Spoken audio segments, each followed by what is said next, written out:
Hey guys, what's up? This is Rick from the Rick Check, and I'm here to talk about the new Marvel Phase 3 lineup. Holy crap, I can't believe what they just announced yesterday. Captain America 3, Civil War, Doctor Strange, Black Panther, Guardians of the Galaxy 2, Captain Marvel, Inhumans. And let's not forget Thor Ragnarok. Almost forgot about that. Almost did.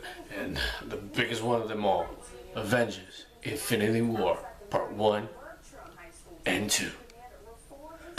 Oh man, I'm not gonna lie, I was soaked when I saw that. I especially saw the little leaked little trailer they pulled out there. They just like pretty much show what the Avengers were going through. You just see the Infinity Gauntlet, you see Thanos like this smiling at the end. And they probably by now it's probably taken down by now by Marvel. Hey, who knows? But I didn't really think that Captain America would actually be called the Civil War, even though it was kind of leaning towards that. You introduce Crossbones in Captain America Winter Soldier, so everybody knows he plays a big role in the whole Civil War. We all know what he does, and the fact that supposedly Age of Ultron, this is when the heroes start to divide, and they also somebody leaked a clip between Cap and Iron Man from the movie Age of Ultron, and they exchanged a few words and it seemed pretty cool. It seemed like the seeds were starting to be set in for Civil War. Also, Black Panther, who's being played by the guy who played James Brown. I forgot his name. His last name is Bossman. I keep forgetting his name. Last name is Bossman. He played Jackie Robinson. I think he's a perfect choice for Black Panther. He's actually going to play the role of Spider-Man in Civil War. It makes a lot of sense because unless they can work out a deal with Sony, which most likely they will, because let's face it, Spider-Man as his own, trying to do these other spin-off movies like Sinister Six and Venom, no, it's not gonna work. I'm sorry, and I think Sony already realized that the fact that people, are not really coming to go see Spider-Man. People are like, oh, Spider-Man's cool because it was Spider-Man 3. Blah, blah, blah. No, that's not what it is. And I said this before plenty of times, especially when I was on, back when I was writing my blogs for Eminar Seminar. I said Spider-Man just peaked. It's that we're already over him, man. We want to see something new. He's been like America's #1 superhero for like decades. And I think it's time for something new. So, hey, you know what? The web slinger's gotta go, man. I mean, not that he's gotta go, but he's gotta like step aside, let the big boys play. Because when you really fully realize it, he's like, he in his own element, he's awesome. But outside his element with other superheroes like Captain America, Iron Man, Thor, no, he's nothing. I'm sorry. I mean, he's something, but no, I'm just sorry. No, just no. And also the fact that I'm actually more hyped for, believe it or not, Inhumans. I'm actually curious of how they're going to do that. Introduce Black Bolt, Medusa, and I think Lockjaw, the big dog. I'm curious to know who they're going to have play that. Probably Van Diesel. I remember Van Diesel saying he probably might play Black Bolt, supposedly. I mean, hey, whatever works. I mean, he's already voicing Groot, but whatever. Who cares? In the Black Panther movie, I mean, that's something that everyone's been dying to see, and then the concept art looks great. I really can't wait to see that movie. Honestly, Black Panther is actually a really good, actually a lot of pretty good storylines, and the fact that they're introducing Claw and Avengers Age of Ultron, because come on, that's who Andy Serkis looks like. We know he's Claw. I just look at how the way he was. I was like, yeah, that's Claw. He probably gives Ultron the vibranium. Why else would they film in South Africa? Probably going to tease Black Panther in there. And the fact that he's also going to be in Civil War is going to be even cooler, And Thor Ragnarok, we know what happens. We know what I have a feeling like if Captain America Civil War actually follows the Civil War storyline, then we know how it ends. And also with Ragnarok storyline, we know how that ends. So I would say probably we won't see them in Part 1 of Avengers Infinity War, but we probably might see them in Part 2. Like, that would be the big finale. Like, all of a sudden, like, maybe at the end of Part 1, all the people who were dead just come back to life. Who knows? Doctor Strange probably does something, like, goes to another realm. I don't know what he does. Who knows? But I think that's the route that they're actually going with here. I mean, I was a little bit skeptical of the fact that Avengers 3 Civil War, man, it's too early for that. But then they said Captain America. It's like, okay, yeah, it kind of makes sense. But at the same time, it's like I still feel it's a little bit too early for it. because the fact that it was such a complex storyline and there was a lot of key players in there, especially Spider-Man. People say the X-Men, but X-Men was barely. No, X-Men. They look. What happened was it was Captain America. He went up to them and they said, "No, we're not gonna help you. What were you guys doing, Genos and all that stuff that happened to them?" So they didn't really play that much of a big role. Kind of. They kind of did, but kind of. Fantastic Four, yeah, Fantastic Four, especially Reed Richards. Yeah, he played a real big role in that, and also the Thing as well, along with Human Torch. And it's also been confirmed that Ant-Man is actually part of Phase 2. It's not really part of Phase 3. It doesn't. What starts Phase 3 is Captain America Civil War. And I was like, oh wow. Well, I guess it kind of makes a little bit of sense. I'm actually curious. Honestly, out of all the movies in Phase 2 so far, the one I enjoy the most will have to be Guardians of the Galaxy. I mean, I'm not saying Captain America Winter Soldier was bad. It was, arguably one of the best Marvel movies of all time. Right next to the first Iron Man, the first Thor, the Avengers, and Guardians of the Galaxy. So far, by far, till we see Age of Ultron. Another thing too. I'm curious to know what they're gonna do with Doctor Strange. They keep saying it's Benedict Cumberbatch, and I mean, yeah, it's an obvious choice. We all know this. I'm not saying he's a bad actor. He's actually a really good actor. He's really brilliant, especially Star Trek. Also playing Smug and Sherlock. He's terrific. He's great. But me personally, I would have went either with Keanu Reeves. I know he's a terrible actor. I'm not really a big fan of him, but for some reason it fits him. That or maybe Ethan Hawke. It looks like it fits their roles. But still, Benedict Cumberbatch is still a good choice for Doctor Strange. Hey, that's off to you. If they're in, I know they're in the final negotiations to actually get him, but who knows? If they do, they do. If they don't, then hey, then they don't. Also, Captain Marvel. What are they gonna do with that? Is it gonna be like Captain Marvel, just title Captain Marvel? It's actually Miss Marvel. Yeah, I'm really curious to know how that. I know that comes out after Infinity War Part 1, and I'm like, it doesn't make any sense.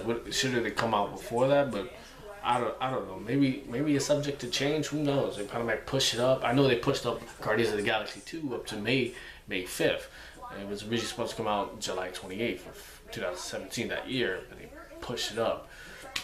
And hey, and that's going to be like the first well, actually there's a lot of movies coming out in 2017. We got Pirates too, and the first Justice League movie and Wonder Woman movie. So there's going to be like it's going to be clashing like that, especially in November. The fact that Black Panther's coming out in November along with Justice League Part 1, oh man, that's going to be a big clash.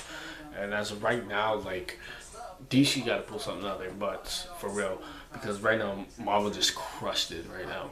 Yeah, DC pretty much gave us their lineup for the next couple of years of their movies. Yeah, that's cool. I'm like, no, I mean, I care, but I don't care.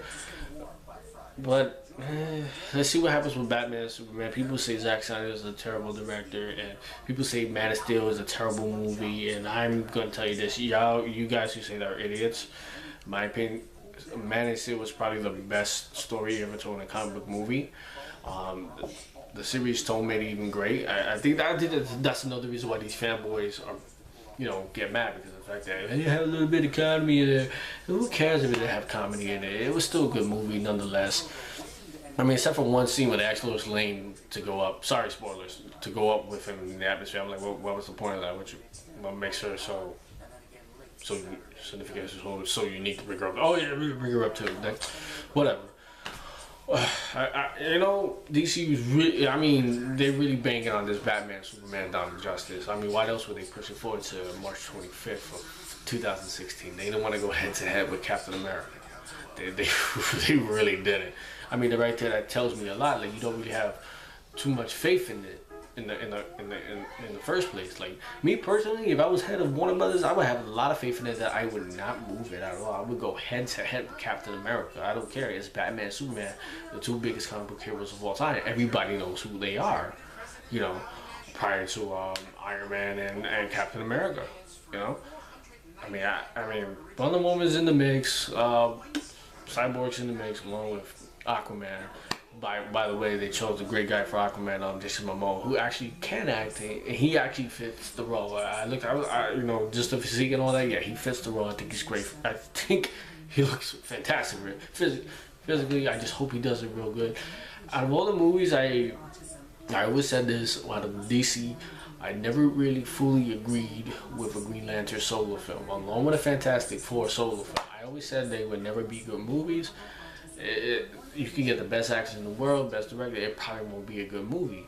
You know, look at the Green Lantern. People are like, oh, you know, the script was all wrong. No, everything was wrong with that film. All right, the director, all that. Even Ryan Reynolds, when they chose Ryan, the minute they chose Ryan Reynolds to play Hal Jordan, I said no. Good actor, but just no. He would have made a great either a Guy Gardner or maybe a Flash. Who knows?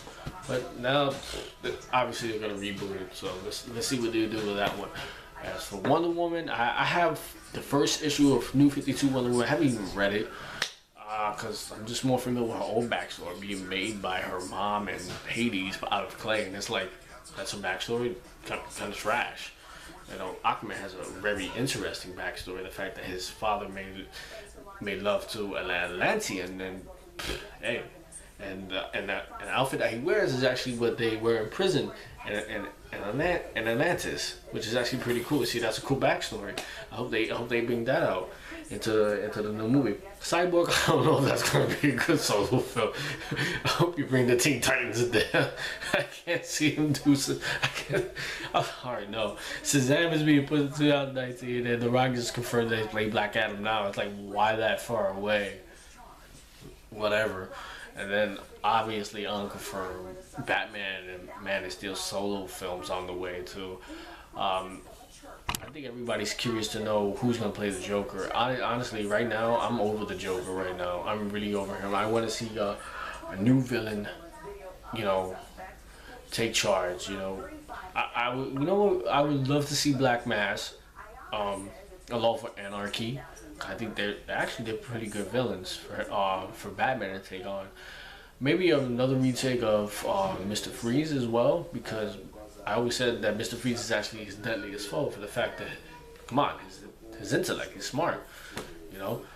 Joker's just unpredictable, but you could pretty much shoot him and that's it, pretty much done. And it's like every time when Batman has to fight Mr. Freeze, it's like he has Mr. Freeze learns from his mistake, and Batman has to like think again, like, damn, how am I gonna beat this guy? And which one thing I love about the Arkham games is that they capitalize on that. They show that he's actually, you know, he's a genius. He actually learns from his mistakes. And I was like, wow. And he was one of the bosses that gave me somewhat amount of trouble in Arkham City, and kind of Arkham Origins as well, and that downloadable Cold Heart. I think it's called Cold Heart. Yeah, one of my top favorite villains. I mean, Joker, I'm just over with. Bane, they did wonderful in Dark Knight Rises. He was a great follow-up towards the Joker. So, whatever. I guess, you know, the old verse is not part of this verse, but hey. But then again, let's see what happens. You know, I'm really so for Marvel. I'm more of a Marvel fanboy than I am a DC. I will admit that, because I was just more like, because Marvel characters you can relate to more. They feel more human than the actual superheroes in DC who feel like gods, which is actually a problem because it's kind of hard to relate to them. But with the Man of Steel, it made you relate to him, and to the simple fact that he was an immigrant, and I like that aspect. I don't know how anybody can relate to Batman, because Batman needs a damn strength. Oh well, guys, I'm gonna have to let you go. This video is a rant. It went over his time limit. So these were my thoughts on Phase 3 and also DC. All right, guys. Catch you next time.